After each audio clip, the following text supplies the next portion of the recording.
गुरुदेव दत्त. श्री गुरुदेव दत्त परब्रह्मणे नमः. अध्याय 27. मदोन्मत विप्रांना योग्य शासन, पतितांचा उद्धार.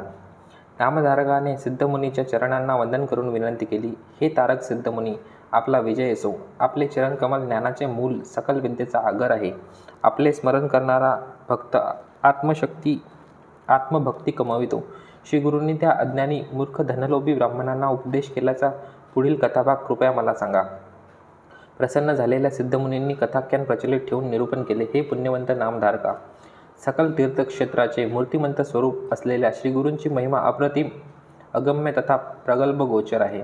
श्रीगुरूंनी त्या अल्पमती वेदवादींना नाना परींनी समजावून सांगितले, परंतु त्या मदांध तामसी ब्राह्मणांनी त्यांचा हितोपदेश धिक्कारून वादविवादाचाच मार्ग धरला. तथापि भ्रष्ट दृष्टिकोन असलेल्या त्या स्वयंघोषित विद्वानांनी श्रीगुरूंना सामान्य शिक्षित व्यक्ती समजून श्रीगुरूंच्या उचित सल्ल्याचे पालन केले नाही.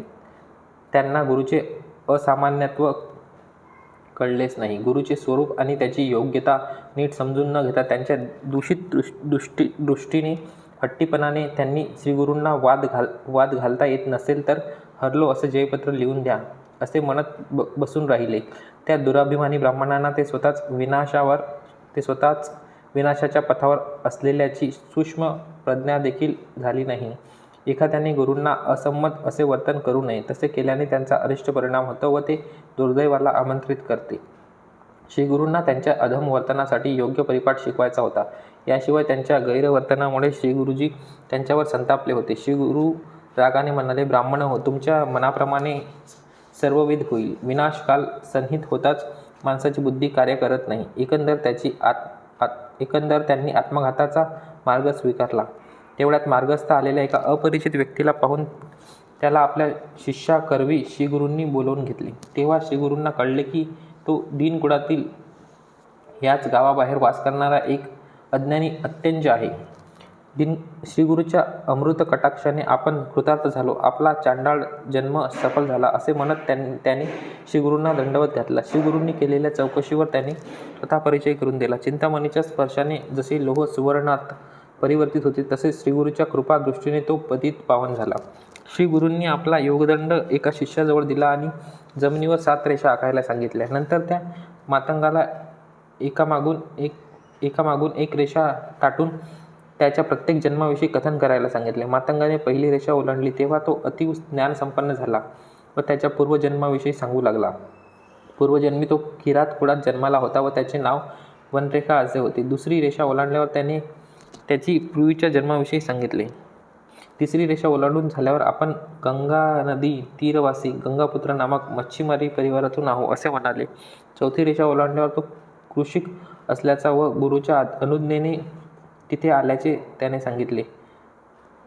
5वी रेषा ओलांडताच त्याला अधिक ज्ञान प्राप्त झाले व तो सोमदत्त नावाचा वैश्य असल्याचे त्याने सांगितले.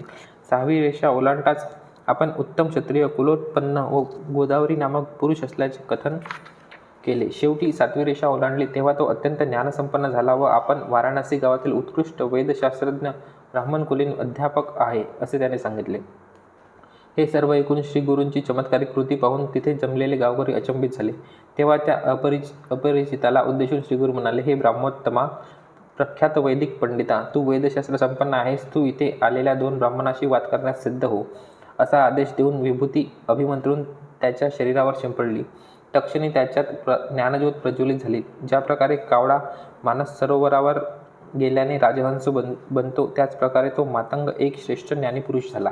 यापूर्वी वेदशास्त्रांविषयी काहीही न जाणणारा तो पतित आता न अडखळता सविस्तरपणे वेदशास्त्राचे पठण करू लागला. हा चमत्कार पाहता वादविवादासाठी आलेले ते दांभिक ब्राह्मण भयभीत झाले. त्यांची जिव्हा टाळ्याला चिकटली. वादविवाद असू द्या, त्यांच्या तोंडातून शब्दच बाहेर पडेना. बोलण्याचे सामर्थ्य कुंठित झाले.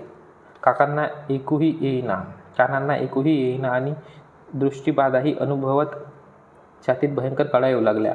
भयाने थरथर कापत ते श्रीगुरुचरणावर कोसळले. गुरूंना लोटांगण घालीत शरण जाऊन ते भयचकित विप्र हात जोडून म्हणाले, हे सर्वव्यापी परमेश्वरा, तुम्ही विश्वमूर्ती आहात. आम्ही मदोन्मत होतो. आम्ही गुरुद्रोहाचा अपराध केला आहे. गुरु हा मुळातच निराळा असतो. तो सुखदुःखासाठी कारणीभूत नसतो. आमच्या घोर अक्षम्य अनुचित अपराधाला क्षमा करा. आतापर्यंत विद्यामदाने आम्ही अनेक ब्राह्मणांची अवहेलना व अवमान करून त्याचे मन दुखावले आहे. कृपया आम्हाला माफ करा. अज्ञानी अशा आम्हाला आपण साक्षात परमात्मावतारी असल्याचे न जाणवल्यामुळे हट्टीपणाने आम्ही तुम्हाला वादविवादासाठी आमंत्रित केले. दयाळू असणारे आपण आम्हा पापी ब्राह्मणांवर कृपा करा. आम्हाला सद्गती अनुग्रहित करा. दीन आणि मतहीन अशा आम्हा दोघांचा उद्धार करा. आम्ही आपल्या चरणी शरण आलोय. आपण शरणागताचे रक्षक आहात अशी आपली विश्वख्याती आहे.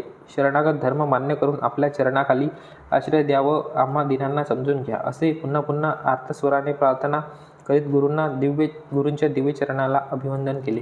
त्यावर श्री गुरु म्हणाले, विप्रहो, तुम्ही विनाकारण ज्ञानी विक्रम भारती व इतर अनेक ब्राह्मण श्रेष्ठांची निंदा करून देवांचा अपराध केलेला आहे. तसेच देवतास्वरूपी वेदाचे धनलोभाने विक्रय करून दोष ओढून घेतला आहे. ब्राह्मणाने स्वतःच्या आत्मोद्धारासाठी व जगाच्या उद्धारासाठी कार्यरत असावे. तुम्ही ब्राह्मण असून सुद्धा वैदिक ज्ञानाचा उपयोग आत्मोन्नतीसाठी आणि धर्मप्रसारात न करता अनावश्यकपणे स्वार्थ आणि भौतिक लाभार्थ दुरुपयोग केला आहे. अशा प्रकारच्या ज्ञानाने उन्मत्त होऊन तुम्ही तुमच्या सर्व नाशाला आमंत्रित केलेले आहे.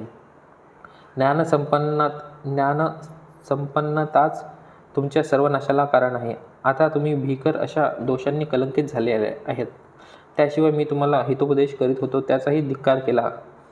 विचारहीन क्रियेमुळे व बेपर्वाईने तुम्हाला महादोषाचे पाप लागले. तुम्ही आत्मघातकी आहात. तुमचा अपराध क्षमा करण्यायोग्य नाही. यास्तव तुम्ही योग्य शिक्षा भोगणारच.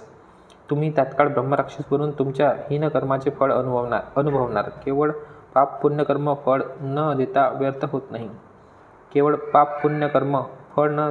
होत नाही. त्याची शिक्षा मिळतेच. तुमच्या पापकृत्याचे प्रायश्चित्त झाल्याविना तुम्हाला सद्गती मिळणारच नाही. तुम्ही सत्य समजण्याचाही प्रयत्न केला नाही. विद्वत्तेचे बल तुमच्याजवळ असूनही अत्यंत तर्कहीन वर्तनाने तुम्ही गुरुदेवाच्या अनुग्रहाला पात्र होऊ शकला नाही. श्री गुरूंचे वचन ऐकून ते दिग्भ्रमित ब्राह्मण निराश व्याकुळ झाले. त्या गोंधळलेल्या मनस्थितीत त्यांनी श्रीगुरूंना प्रार्थना केली, हे त्रिभुवन पालका, तुमच्या शापातून मुक्त होण्यासाठी काहीतरी उपाय सांगा. विद्या मद अनर्थकारी गुण आहे हे आम्हाला आता समजले. विवेकरहित पांडित्याला काही प्रयोजन नाही. केवळ विद्वत्तेने आणि पुस्तके ज्ञानाने काही प्रयोजन होत नाही. आमच्यावर दया करा आणि आत्मोद्धाराच्या ज्ञानाबद्दल आम्हाला मार्गदर्शन करा. आमच्या ज्ञानाची न्यूनता आहे. आपल्या अनुग्रहाविना आम्ही हा भवसागर पार करू शकणार नाही. आमचा उद्धार करा.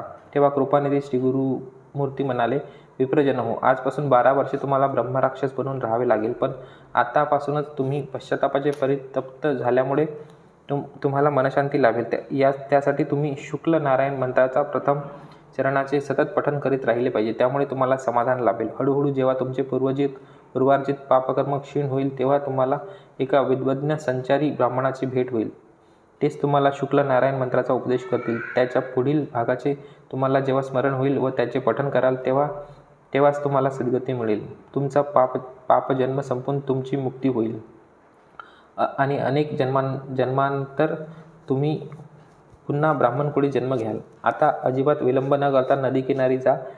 तेच तुमच्या वसतीसाठी उत्कृष्ट स्थळ आहे. गुरूंची अनुमती घेऊन ते दोघे सत्वर नदीकाठी गेले. तिथे पोहोचताच त्यांना विपरीत हृदयवेदना होऊन त्यांचा प्राणत्याग झाला. गुरूंनी सांगितल्याप्रमाणे त्यांनी ब्रह्मराक्षसाचा जन्म घेतला. 12 वर्षानंतर गुरुकृपेने त्यांची सद्गती व स्वकर्माची फळे मिळाली. 12 वर्षानंतर गुरुकृपेने त्यांना सद्गती व स्वकर्माची फळे मिळाली. जे गुरुवचन टाळतात ते खरोखर आत्मघातकी असतात. गुरुवचन हे सकल इष्टार्थ साधक आहे. ते कधीही अपयशी ठरत नाही. पण त्यासाठी एखाद्याने आपल्या गुरूंवर संपूर्ण श्रद्धाविश्वास ठेवावा, असे आख्यान सिद्धमुनींनी नामधारकाला सांगितले. श्री गुरुचरित्राचा पुण्य पावनकर अशा कथाश्रवणाने धर्म, अर्थ, काम, मोक्षादी चतुर्विध परमपुरुषार्थ शीघ्र लाभतात. यात काही संशय नाही. इथे परमकल्याणकारी श्री गुरुचरित्राचा 27वा अध्याय संपन्न होतो. श्री गुरुदेव दत्त. श्री दत्तात्रयार्पणमस्तु. श्री स्वामी समर्थ.